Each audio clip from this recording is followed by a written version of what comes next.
Hi everybody, Kyle Lawson from mlive.com here at Beaver Stadium in State College, Pennsylvania after Michigan State's season-ending 45-12 loss to Penn State. And it was really more of the same here today, stuff that we've seen all season throughout this continuous kind of downslide to where they find themselves right now. Red zone offense in the first half, Michigan State, all four of its drives, you didn't punt the first half, all four drives get inside the Penn State 20, and they result in 4 field goals. And obviously it's revisionist history, but you can look back and think if they can punch in maybe two of those, maybe it's a different game going in the second half. But really, the way Penn State came out in the second half, it would have made anything difficult. And how Michigan State played defensively, it was just big play after big play, as you saw. Michigan State secondary, I thought had probably its worst game of the year. Really just getting caught in bad coverages, the guys getting beat. Penn State seemed to be able to do whatever it wanted late.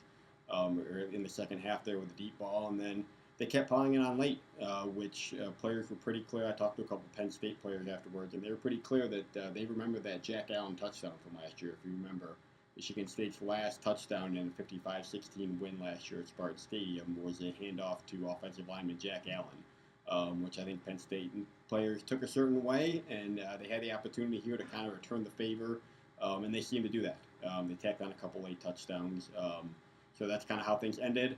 Now Michigan State looks forward to the most important offseason of Mark D'Antonio's 10 years as they try to get this climb going back up.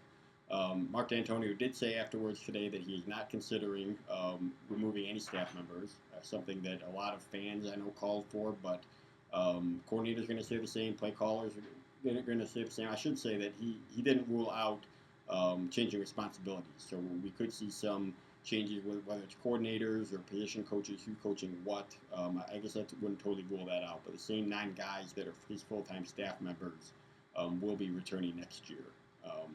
And then as far as everything else, the players and the team, they're going to hold a 7 a.m. meeting on Monday morning and try to figure out where to go from here and where to start. But certainly an ending, a game that we've seen happen quite a bit.